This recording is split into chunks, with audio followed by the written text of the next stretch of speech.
pagpupuri sa ating Diyos na buhay. Nawa, may lakas pa po tayo mga kapatid. Amen? Praise God. Okay. Ang aking babahagi sa inyo ngayon is continuation ng ating pinag-usapan last time. Ano nga ulit yung ibinahagi ko sa inyo last time? Sino nakakalala?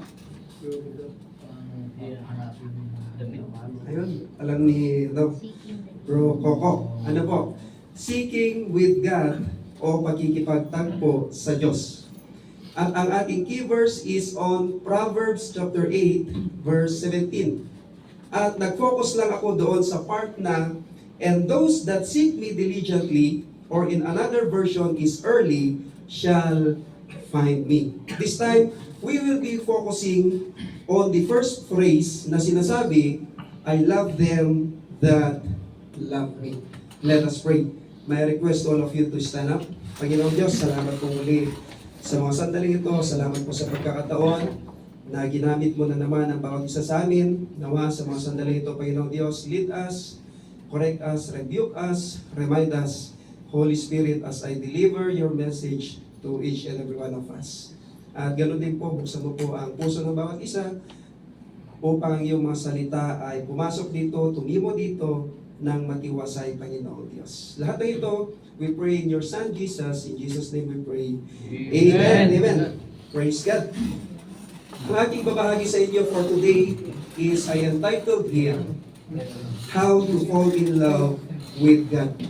O paano umibig sa Diyos. Dito ka, Bro RJ, pwede. Para nakaharap pa kay Bro Dudong pa. Praise God, kesa nakatayo kasi medyo yan. Praise God. Ano po?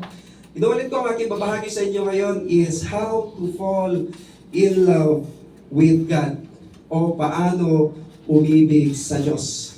And our key verse is still the same on Proverbs chapter 8 verse 17. Gaya ng sabi ko kanina, we will be focusing on the first phrase na sinasabi, I love them that love me, o aking iniibig sila na nagsisiibig sa akin. Praise God.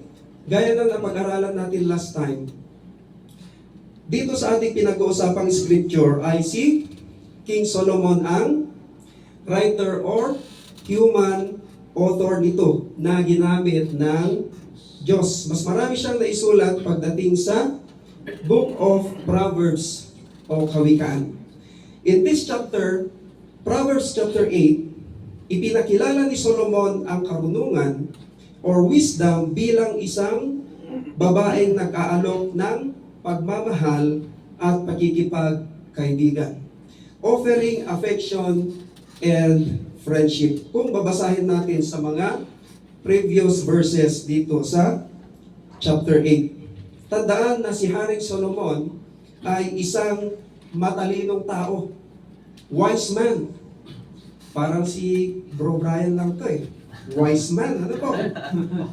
At siya ay ginantimpalaan ng Diyos. Kasi siya po ay masigasig or diligently na naghanap sa Diyos. Kaya ginantimpalaan naman siya ng Diyos. Praise God. Ang reference na si King Solomon ay binigyan ng Diyos ng dakilang karunungan, di masukat na pangunawa, at kalawakan ng pag-iisip. Dahil dyan, siya ay naging pantas sa lahat ng tao ng kanyang kapanahunan. Ay mababasa natin yan sa 1 Kings chapter 4, verses 29 to 31 and 34. Kahit hindi mo na i-flash, Ate Lani, kasi mapagod ka. Amen. Okay? At naging hari siya sa Israel ng ilang taon? 40 years. You can read that in 1 Kings chapter 11 verse 42. At sa kanyang pamumuno bilang hari ng Israel, nagkamit ang Israel ng karangalan, kayamanan, kapangyarihan, at paggalang. Israel gained honor, wealth, power, and respect. Praise God. Maraming tao mula sa iba't ibang bansa ang pumupunta kay Haring Solomon upang pakinggan siya. Biro nyo yun, nagtatravel sila mula sa kanilang bansa tungo kay Solomon upang makinig lamang sa kanya. Yung transportation natin noon, napakahirap. At nais nilang subukin ang kanyang pangunawa at kaalaman. Talagang grabe ang ibinigay ng Diyos na karunungan or wisdom sa kanya. Balik tayo sa ating pinag-uusapang scripture. King Solomon writes about Lady Wisdom o ang karunungan ng ginang. She promises love to those who love her, and she promises to be easily found by those who seek her diligently or early. Now, what or who does Lady Wisdom represent? Lady Wisdom in Proverbs chapter 8 verse 17 represents God's infinite wisdom. Ang walang hanggang karunungan ng Diyos. All righteous wisdom comes from God. Amen? Kung sa tao, tayo ay finite. Ano po? Dahil may limitations ang ating pag-iisip. Unlike God, He has infinite wisdom. Walang hanggang karunungan. He is all-knowing God or omniscient. The word omniscient ay hiram na language mula sa Latin. Actually, two Latin roots ito. The first Latin root is omni, meaning all or universally. And the second Latin root is scientia, meaning knowledge. Kaya, God is all knowledge or God is all-knowing God. Amen? Amen. Saan nga ulit tayo nakafocus ngayon? Ang sabi sa ating scripture in Proverbs chapter 8 verse 17, I love them that love me. Or in another version, it says, I love those who love me. In its ancient usage, sa sinaunang paggamit nito, the concept of love ay nangangahulugang higit pa sa damdamin o emotion. Ang pangunahing kahulugan or primary meaning of love o pag-ibig ay sa mga pagpapahayag ng kagustuhan sa pagkilos o paggawa or preference in action. With that context, it's easy to see how wisdom or karunungan can love those who love wisdom or godly wisdom. Praise God. Now, kapag kumilos tayo ayon sa maka-Diyos na karunungan or godly wisdom na totoo, ayon sa Proverbs chapter 8, verses 6 to 17 until 18, mas malamang na makakita tayo ng magagandang resulta. Ngayon, sa kabuuan ng Biblia, hindi lang dito sa Book of Proverbs, sa kabuuan ng Biblia, Christ is the power of God and the wisdom of God. 1 Corinthians chapter 1 verse 24, it says, but to those who are called, whether Jew or Greek or Gentiles, Christ is the power of God and the wisdom of God. Kung babalik tayo sa ating key verse, na I love them that love me, yung them or those may refer to all people. In 1 Corinthians chapter 1 verse 24, again, it says, whether Jew or Greek, the so-called Gentile. Meaning, tinawag na ng Diyos, hindi lamang sa mga Jew, kundi bukas na rin sa lahat ng tao ay pwede nang tawagin ng Diyos. Amen? Huminga muna tayo ng malalim. Praise God, kasi parang seryoso kayo eh. Parang ganun. Diba? Relax lang mga kapatid. Inuulit ko, ang aking ibabahagi sa inyo ngayon is how to fall in love with God. Paano umibig sa Diyos. I will make it simple, our lesson for today. Kung ang katanungan sa isang tao na naniniwala sa Diyos ay mahal mo ba ang Diyos? Do you love God? Sigurado ang sagot niyan, gaya ng sinabi niyo, yes, I love God. Pero kung magiging tapat lamang tayo, masasagot ba talaga natin yan from the bottom of our heart ng yes, I really, really love God. Sa konteksto ng Proverbs chapter 8, madaling makita kung paano mahalin ng karunungan or godly wisdom ang mga nagmamahal sa karunungan or godly wisdom. Mahal ba natin ang Diyos? Amen. Ang kanyang mga salita, mahal ba natin? Mahal ba natin si Kristo? Amen. Tanungin mo yung katabi mo, totoo? Amen. Praise God.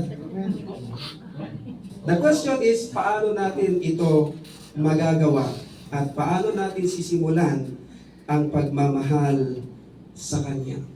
Take note mga kapatid, hindi mahirap mahalin ang Diyos.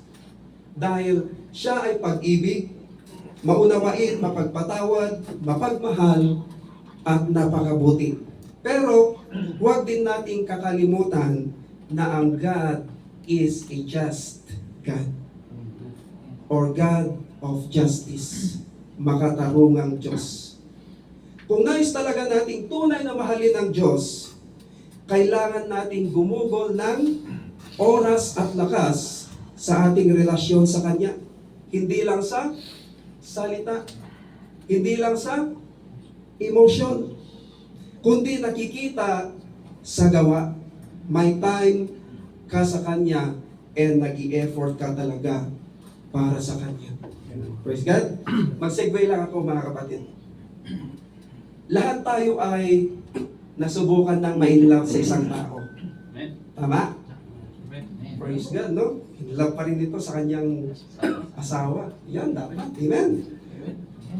Kumbaga, sa kanya lang umiikot yung mundo mo. Di ba? Siya palagi ang nasa isipan mo, siya palagi ang bukang bibig mo, ang inspiration mo, at lahat ginagawa mo para sa kanya. Yun nga lang sa bandang huli, niloko ka lang pala, no? Di walang ganun. Tandaan natin, kapag sa Diyos tayo may in love, ay secure tayo. Amen? Bibigyan tayo ng magagandang resulta. Okay, ito na po yung ating mga points, mga kapatid. Ang ating mga points today, mga 4 na gawin upang mas lalong mahulog ang loob natin sa Diyos. In short, mas lalong ma-in-love tayo sa Diyos. Amen? Number 1, think about Him.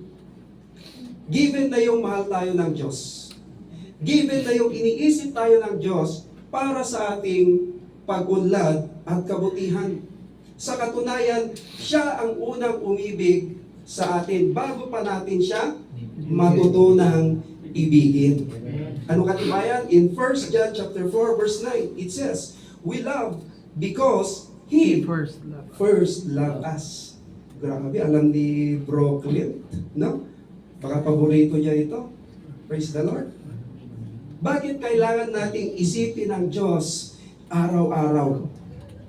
Kapag mas lalo natin siyang naiisip, ay mas lalong nahuhulog ang loob natin sa Kanya. Tulad ni King David, sa Diyos umiikot ang mundo niya, ang buhay niya. Psalms chapter 63 verse 1, sabi niya, my God, earnestly I seek you. I thirst for you, my whole beings longs for you. Praise the Lord.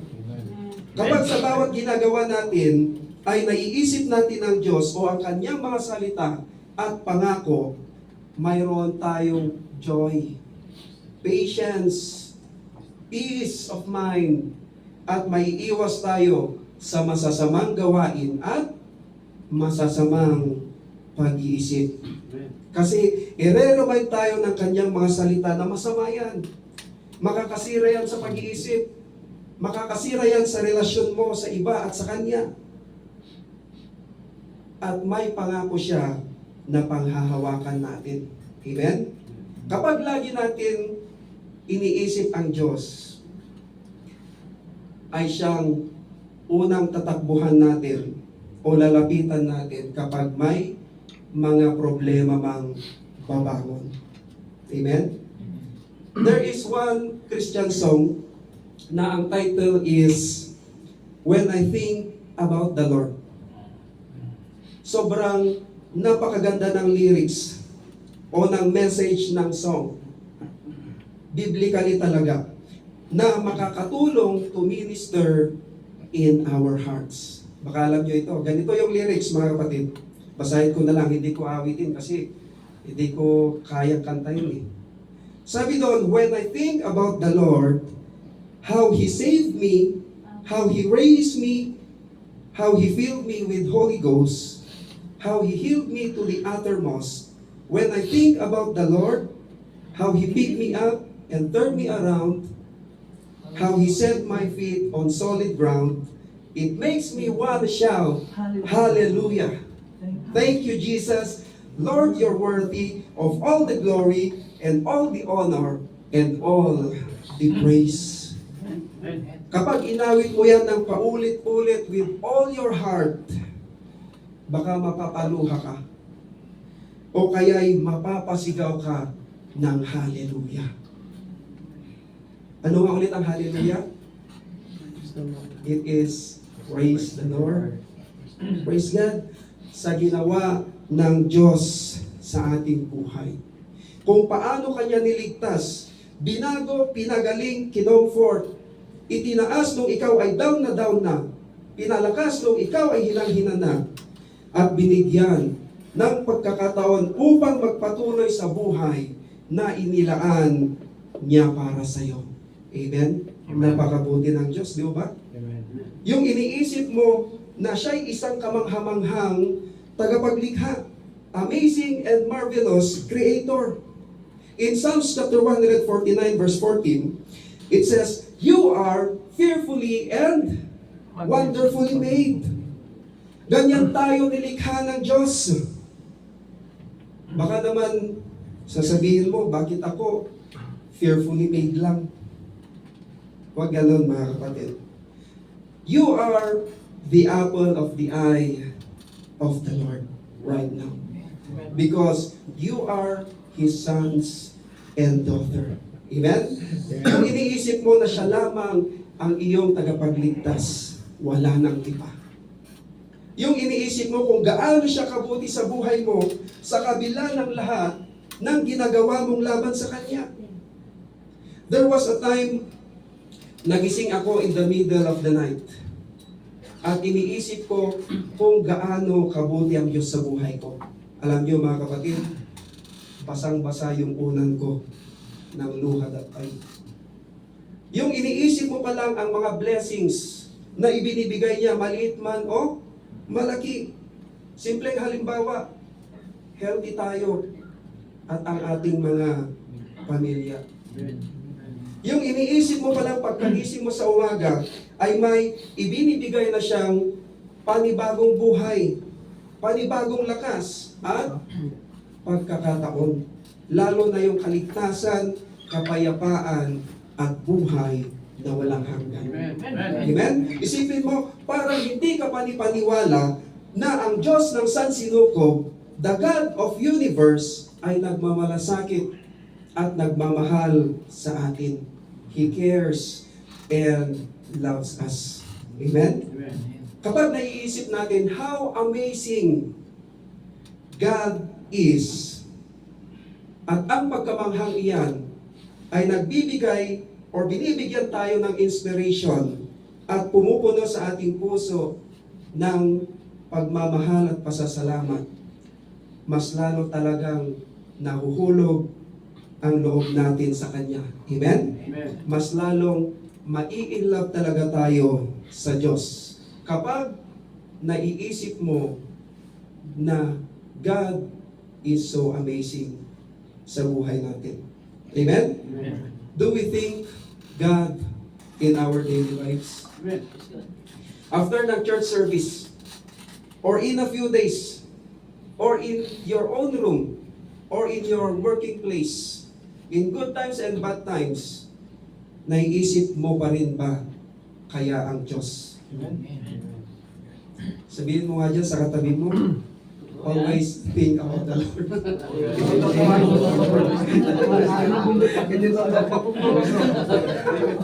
Praise God. Okay. Number 2 na dapat gawin upang mas lalong ma-in-love sa Diyos. Number 2, tell Him you love Him. Kapag sinasabi o isinisigaw ng puso nating, I love you, Lord, o mahal na mahal kita, Panginoon, ito'y napakasarap ulit-uliting banggitin, di ba? Kapag mahal natin ang isang tao, palagi nating sinasabihan ng I love you, di ba? Okay, sample lang, Bro Marvin, ilang beses mong sinasabihan ng I love you yung wife mo sa isang araw? 5 times. Kala ko 1 million times eh. Sa ba, si Bro Brian, ito. No? Ilang beses, bro? Unlimited pass. Unlimited. Di ba? Praise God. So, di ba, napakasarap o kaya hindi ka magsasawang ulit-uliting sabihin ng I love you sa iyong asawa kapag nanggagaling o totoo sa puso natin. Di ba? Hindi ka talaga magsasawang mag-I love you sa kanya. Now, how much more kapag yung may-ari ng ating kaluluwa ang sasabihan mo ng salitang I love you o mahal kita, Panginoon. This time, can we tell to the Lord how much we love Him? Sabihin natin sa Kanya from the bottom of our heart, I love you, Lord. Praise God. Maaari sa mga kalalakihan kasi may mga hindi masyadong nag-i-express sa words eh. Action, di ba? Pero kapag sabihin mo yan sa iyong girlfriend, sa iyong asawa, sa iyong anak, sigurado yung puso nila matatouch. Amen, no? Praise God. I love you with the love of the Lord. Di ba? Ngayon, kapag tinanong ka ng Diyos kung bakit mo siya minamahal, di ba, mas lalong nakaka-inlove o mas lalong nakakahulog ng loob iyon. Okay, halimbawa, tatanungin ka ng taong mahal mo, bakit mahal mo ako? Hindi mo naman iyan sasagutin ng basta lang, di ba? Kundi sasabihin mo yung pinaka-the best mong sagot sa Kanya. Ngayon, bakit mo mahal ang Diyos? Ikaw lang ang makakasagot niya. Okay, move on tayo dyan sa in love. Okay, number 3 na dapat gawin upang mas lalong ma-in love sa Diyos. Huwag kayong magtaka sa mga matatagal ng Christian, kasi may mga bago tayong mga kapatiran. So, baka sabihin nyo, corny. Minsan, corny naman tayo. No.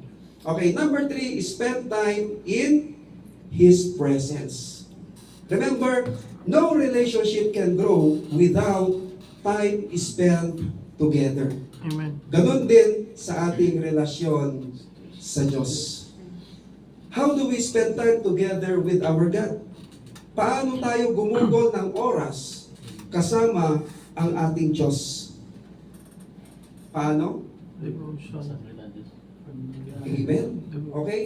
Kailangan nating maglaan o mag-dedicate o mag-commit ng specific time for prayer for His words. Gaano man tayo kabisi sa ating ministry at sa ating buhay-buhay. Know what? When I spend time together with God, ang ating pag-ibig sa Kanya ay nag-umpisang lumago at mas lumalago pa. Hindi lang sa knowledge. May experience o maiintindihan nyo yan kapag nagbubukod na talaga kayo ng time sa Diyos para manalangin at mag-meditate ng kanyang mga salita. Amen? Amen. Isa rin na pwedeng gawin on to spend time with God is listening to the preaching and gospel songs o mga makalangit na awitin. Tumutulong ito upang ituon ang ating atensyon sa Diyos. Lalo na kapag ikaw na yung nagigitara o kumakanta at ninanamnam mo ang mga bawat lyrics ng song. Ito naman ay tumutulong upang basagin ang ating mga hindi maka-espiritual na damdamin at makakatulong upang mas lalo nating ibigin ang Diyos. Amen. Amen? Mayroon nga akong napanood during worship nila, the song that time is Still. Alam na siguro natin lahat yun, ano?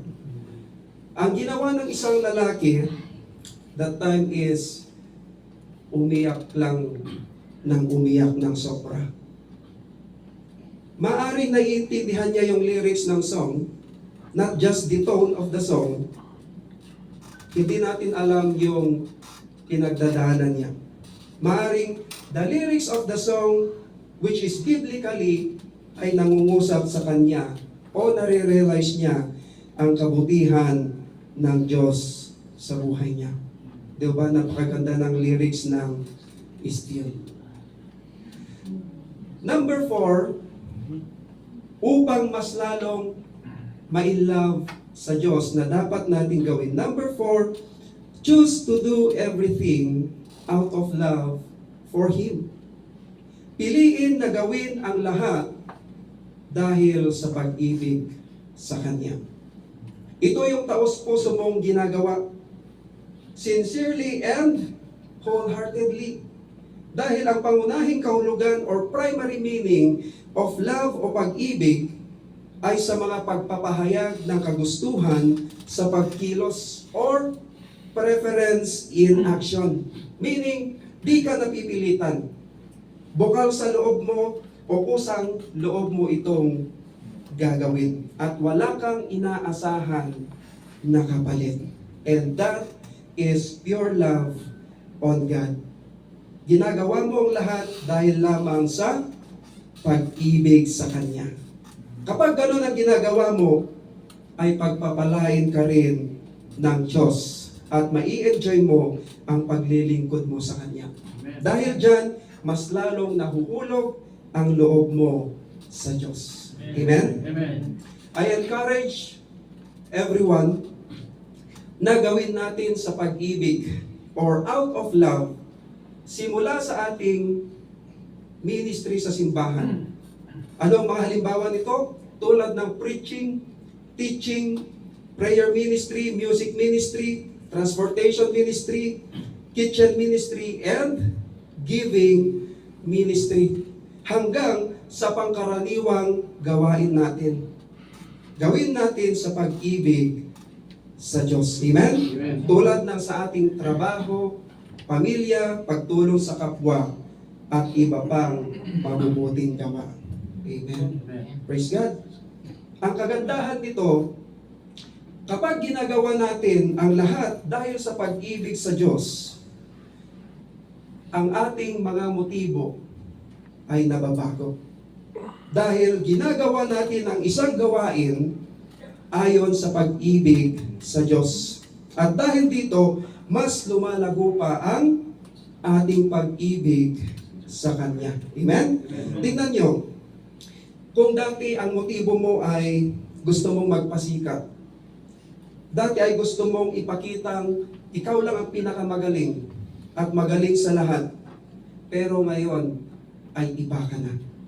May humbleness and submission ka na. Dahil iniisip mo, bigay lang sa iyo ng Diyos yung talent mo at kung anong meron ka. Amen? At ginagamit mo ito para sa Kanya, for His glory, not for your own glory. Magagawa mo lang yan kapag ginagawa mo ito dahil sa pag-ibig mo sa Diyos. Amen? Amen. In 1 Corinthians chapter 16 verse 14, in Amplified Bible Version, it says, "Let everything you do be done in love, motivated and inspired by God's love for us." Nais ni Pablo na bigyang diin at paalalahanan ang mga taga-Korinto na ang lahat ng kanilang ginagawa ay dapat na may kasamang pag-ibig. Amen? Ano nga ulit ang sinasabi ng Scripture? Let everything you do be done in love. Ang Hebrew word ng love dyan is ahava. Can we all say ahava? Ahava. And the Greek word of love dyan is agape. Can we say all agape? Ano yung agape? Love. Which is unconditional love. Saan man tayo naroroon, sino man ang ating kasama, we need to pursue and demonstrate the love of God to other people and in everything we do. Amen? Amen. Sabi ng ating Panginoong Yesus, the greatest commandment and the second commandment is this, Mark chapter 12, verses 30 to 31. It says, "Love the Lord your God with all your heart, and with all your soul, and with all your mind, and with all your strength." The second is this, "Love your neighbor as yourself. There is no commandment greater than this." Do we love God in that way? Na sinasabi, love the Lord your God with all your heart, with all your soul, with all your mind, and with all your strength. Sinasabi dyan, the greatest commandment. Ibig sabihin, this is the main priority or primary na dapat gawin ng isang tao. We need to love God with all our being. Mahalin natin ang Diyos ng ating buong pagkatao. Amen? At kung magagawa natin yan, the second commandment will follow because we love God.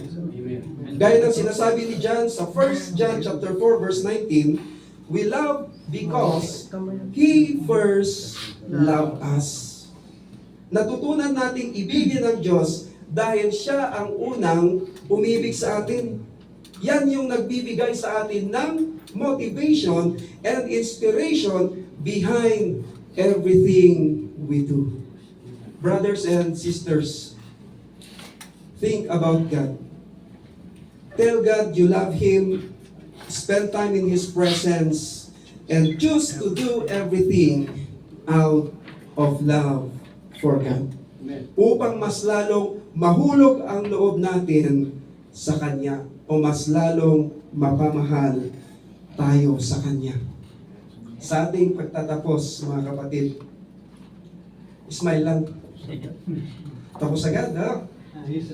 Kasi continuation ito ng aking devotion dito sa Proverbs chapter 8 verse 17. Hindi ko pwedeng pag-isahin nung last Friday kasi masyadong mahaba. Kaya I divided it. Doon sa apat na pinag-aralan natin ay maaaring makatulong sa atin kapag ito'y isasagawa natin ng kusang loob upang mas lalong mapamahal pa tayo sa ating Diyos. Ang wisdom na taglay ni King Solomon ay hindi nakuha sa pag-aaral ng kaalaman at sa mga aklat o sa mga scholar. Ito ay righteous wisdom na nagmumula lamang sa Diyos. Kailangan natin ang parehong wisdom upang makagawa ng good choices sa ating pang-araw-araw na buhay. Amen? I encourage everyone na magsumikap na mas mahalin pa ang ating Diyos. Kung magagawa natin yan, every good things will follow. More and more good results will follow. Once again, pakinggan natin ang sinasabi ng wisdom o ang karunungan sa atin. Anong sabi niya? Sa ating key verse, I love them that love me, and those that seek me diligently or early shall find me. Let us all stand up, mga kapatid. This time, between you and God, na think about Him. Isipin mo yung kanyang goodness, yung kanyang pagmamahal sa iyo. Noong mga panahon na down ka, wala kang malapitan, wala kang matakbuhan. At siya lamang yung nagtaas sa iyo. Yung mga panahon na hinang-hina ka na hindi mo alam ang gagawin, hindi mo alam yung direksyon ng buhay mo, pero binigyan ka ng direksyon at pinalakas ka. Yung buhay na walang direksyon, yung buhay na madilim dati, isipin natin yung kabutihan ng Diyos. Naawa siya sa atin. At binigyan niya tayo ng pagkakataon upang lumakad sa liwanag kasama siya. Di ba? Napakabuti ng ating Diyos. This time, mga kapatid, from the bottom of our heart, can you say, I love you, Lord. I love you, Lord, from the bottom of my heart. I love you, Lord. Thank you for saving me. Thank you for raising me up. Thank you, Lord. Thank you for your goodness. Thank you for your words. You are so good to us. Thank you, Lord. Thank you for healing. Thank you for provision. Thank you, Lord. Napakabuti mo, Panginoon Diyos. Hindi namin lubos maisip na yung God of the universe ay nagmamalasakit sa atin, nagmamahal sa atin. Sino lamang ba tayo, mga kapatid? Napakabuti ng Diyos sa ating buhay. Kung may isip lang natin, mga kapatid, God is so amazing in our lives. Wala nang dahilan upang hindi magpasalamat sa Kanya. Wala nang dahilan upang hindi ipagamit ang ating buhay sa Kanya. Wala nang dahilan upang ibalik ang lahat ng ibinigay niya sa atin sa Kanya. Yung mga talent natin, mga kapatid, ipagamit natin sa Kanya. Praise God. Napakabuti ng Diyos sa ating buhay. Kung hindi niya tayo kinaawaan, saan tayo pupulitin ngayon? Thank you, Lord, sa mga sandaling ito. Nandito ako sa iyong tahanan, Panginoon. Hindi po sa labas kung saan-saan, Panginoon, na napapariwarap. Salamat, Panginoong Diyos. Dinako mo po ako sa tahanang ito. Binigyan mo po ako ng opportunity, ng privilege na papaglingkuran kita, Panginoong Diyos. Maraming salamat. Napakabuti mo sa buhay namin, Panginoon. Hindi lang sa amin, sa aming mga pamilya. Panginoong Diyos, maraming salamat. Lalong-lalo na, Panginoon, sa kaligtasan. Thank you for saving us. Yes, Lord. Salamat, Panginoon. Thank you sa opportunity. And anytime, pwede kaming makalapit sa iyo, Panginoon. Dahil binigyan mo na kami ng rights na maging mga anak mo, Panginoong Diyos. Through your Son, Jesus Christ. Makakalapit kami sa iyo freely, Panginoong Diyos. At isa pa, Panginoon, this time, Panginoon, maisisigaw talaga namin that we are free. Yes, we are free. Amen. Ang sarap maging malaya. Diba? Thank you, Lord. Pinalaya mo po kami sa gapos ng kasalanan, sa kadiliman, sa maling paniniwala. Salamat, Panginoong Diyos. You set us free, Panginoon.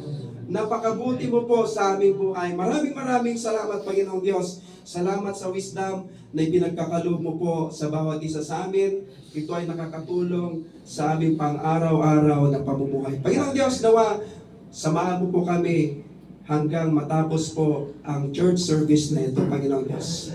Thank you, Lord, napakabuti mo. Lahat ng ito, we give you glory, praise, and highest honor. In Jesus' name we pray. Amen. Amen. Amen. Atin pong ibabalik sa ating napakagwapong presider. Praise God. Wala lang ako sa iyo, Pas. Yan, thank you po pa sa binahagi pong salita ng Panginoon. Ito po sa buhay po namin, Pas, dahil ang Panginoon po ay siya po yung lahat-lahat po sa ating buhay. Kung wala po tayong Diyos ay wala po tayo sa katayuan ngayon na hindi po tayo makakilala sa Kanya. So ipagpatuloy po natin ang ating pag-worship sa Panginoon para hindi tayo malayo sa Kanya. At lagi nating ipag-pray yung mga kasalanan natin at kung mayroon man tayong gaya na lang po na may makita tayo ng mga tao na hindi po nakakilala, sharean po natin sila ng salita ng Panginoon. Kasi yun po ay kalugod-lugod po sa harapan ng Panginoon yun, mga kapatid. Yan po, nabibless po ba lahat mga kapatid? Amen! Susunod po na gamitin ay sa testimony po, si Frey ang nag-iisang guwapo pa rin ito. Praise God, mga kapatid, good morning po. Good morning po sa mga bago nating kapatid po. So, good morning po. Ako po ay magpapakatotoo lang sa mata ng Diyos po. At yun pa rin po yung binigay sa akin ng Panginoon na blessings na grabe talaga ang talagang hirap na trials na binigay niya sa akin. Although, congratulate sa akin naman at I've been promoted. But grabe naman na trial ang binigay sa akin. Yung anxiety, stress, at depression sa work. So, nandun lahat. Kasi ikaw ang pinopoint ng higher management ba.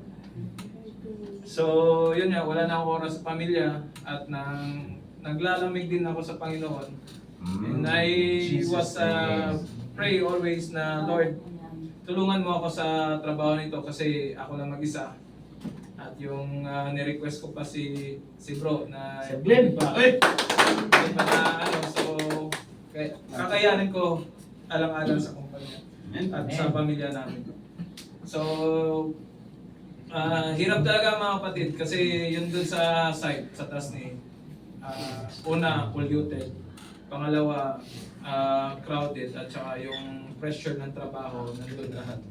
So, pauwi din yung partner ko si Bro Toto. So, yun na po.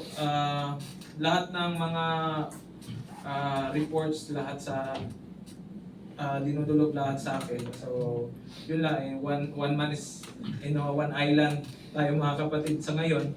So, purihin po ang Panginoon at binigyan ako ng grace and wisdom. Yun yung sinasabi dito. Sinasabi ni Paz, kung mahal mong Panginoon, nothing gonna worry. So, nothing gonna fear. Hindi tayo takot kahit ganong pagsubok na binigay ng Panginoon. Nandun pa rin tayo mga kapatid. Yun lang, tiwala tayo sa Kanya. Ang problema nandun lang, pero yung Panginoon always magbibigay sa atin ng kalakasan. So, mababasa niyo din yan sa 1 John 4, chapter 4 and 18. Yan. If we are afraid, it is afraid of punishment. And this show that we have full experience is perfect love. So, maraming salamat po kapatid at sa Diyos lang ang mataas na papuri at samba. Amen.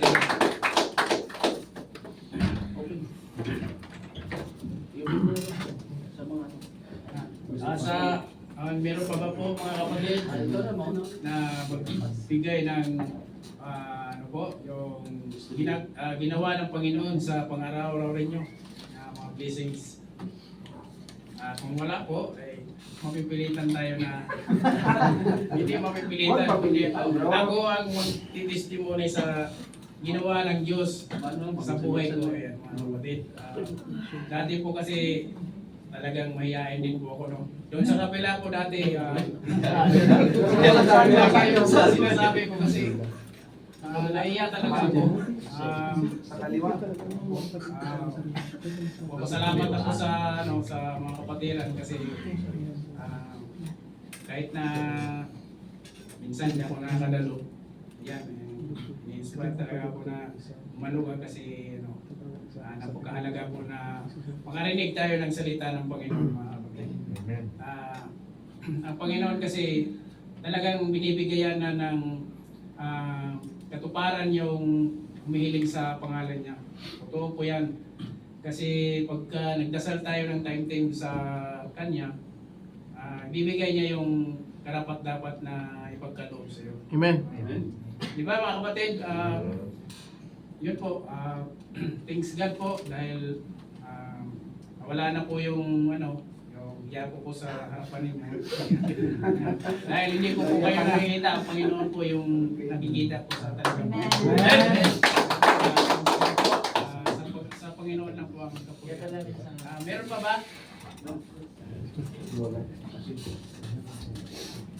May ano yung pinaka-elder. Ano bang ano to?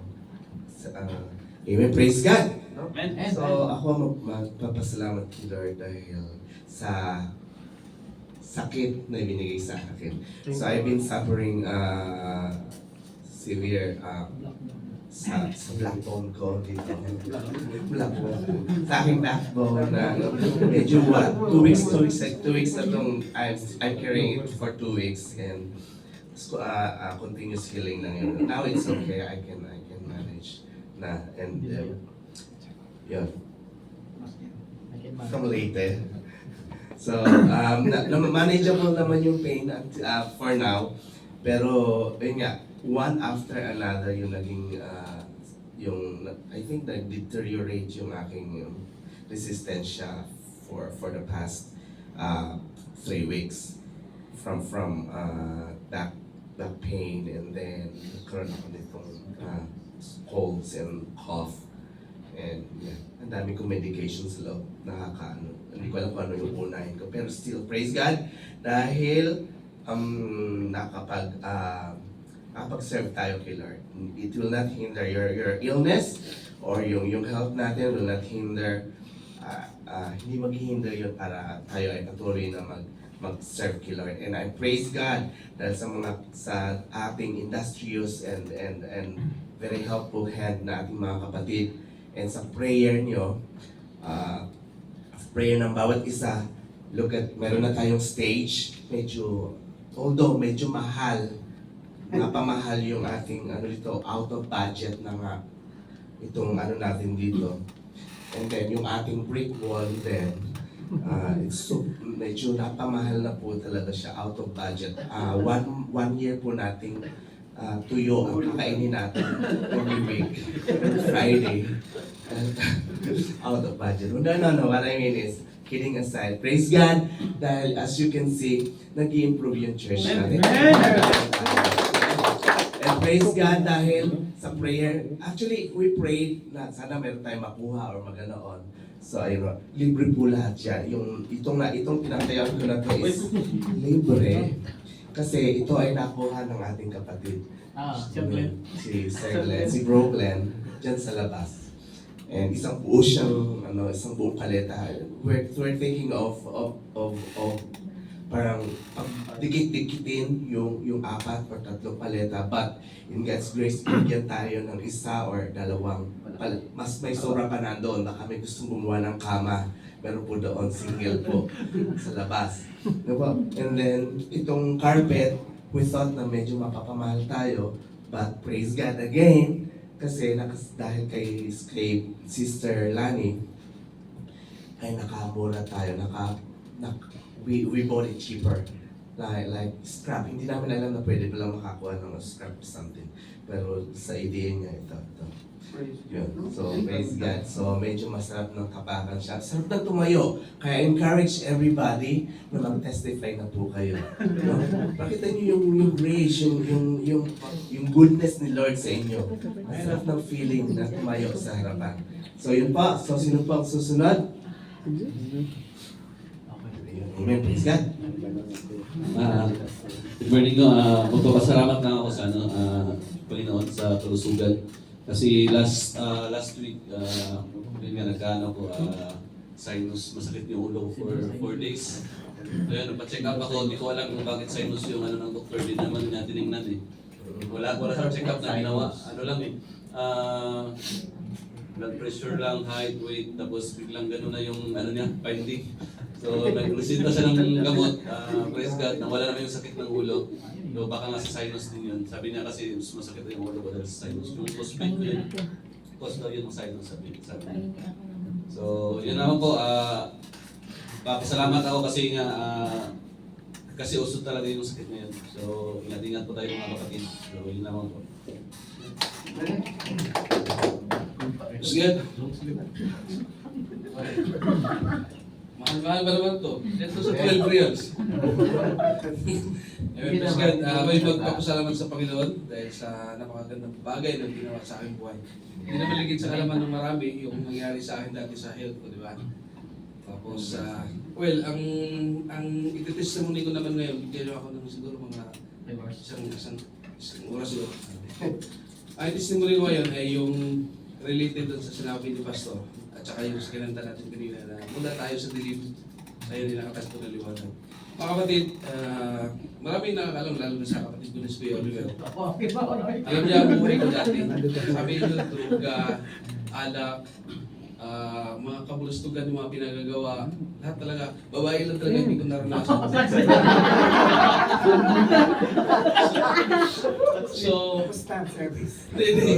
So yun mga kapatid, sa pamilya namin tinatawag akong black sheep. Sa pamilya namin. Kaya nga nung umuwi ako ng bakasyon, di ba? Ikukwento lang sa inyo. Kasi hindi na halos nakakita ang mama ko, pinuntahan ko siya. Tapos sabi ko, anak mo to. Tapos sabi niya, sinong anak ko? Sabi ko, sino yung pinakamabait mong anak? Ang sinagot niya, si Navy. So alam na talaga, sino ang mabait, tsaka sino hindi. Dalawa lang naman kami ngayon na buhay. So yun. Ang katotohanan niya mga kapatid, talaga napaka ko dati, black sheep. Kung siguro yung mga pira na, kaya nga bumabawi din ako sa mga kapatid ko eh. Kasi yung mga kapatid ko dati, kung may pira yung mga bulsa nila, yung mga aparador nila, kinukuha ko yan. Oo. May pagka-clip to ako dati eh. Tapos, kahit na nung sinasabi, sasabihin ninyo, tinatanong ako dati, mahal mo ba ang Diyos? Yes, mahal ko ang Diyos. Natatakot ka ba sa Diyos? Yes, natatakot ako sa Diyos. Pero yung mga pinagagawa ko, ay hindi nagra-rhyme doon sa takot ko sa Diyos. Nakita niyo ang ibig ko sabihin mga kapatid, na minsan sasabihin natin na mahal ko ang Diyos, pero gumagawa pa rin tayo ng mga hindi ka nais-nais sa Diyos, hindi pala yung totoo na pagmamahal sa Diyos. Malalaman yung pagmamahal mo sa Diyos kapag nagbago ka na talaga. Kapag dinanggal mo na yung mga bagay na nakagawian mo na hindi ka aaya-aya sa mata ng Diyos. Mga kapatid, napakadaling sabihin mahal natin ng Diyos, pero kung talagang mahal natin siya, pagawin na natin ang ating mga buhay. Yan ang pinaka-importante mga kapatid. So ngayon, masasabi ko talaga, with all my heart, I love God. Yun yung mga kapatid. Yung pinakamagandang ginawa niya sa akin is, pinapaunawa niya sa akin na, lalo na ngayon, tumatanda na tayo, tumatanda na pala ako, parang pinapaunawa sa akin ng Diyos na, hindi ka na bumabata, tumatanda ka na, kailan ka magbabago. So salamat sa Diyos dahil binigyan niyo pa ako ng time na magbago, na hindi niya ako kinuha ng mga time na pariwara pa ako. Yun ang pinakamagandang bagay na pinapasalamat ko sa Diyos araw-araw sa aking buhay na. Salamat Lord, binigyan mo ako ng time, ng chance na magbago. Kasi kahit kung hindi ako nakapagbago sa sarili ko tapos kinuha na ako, wala. Sayang ang aking buhay. So, salamat Lord, salamat sa Panginoon dahil sa kanyang kalugyan sa akin. Naman po mga kapatid.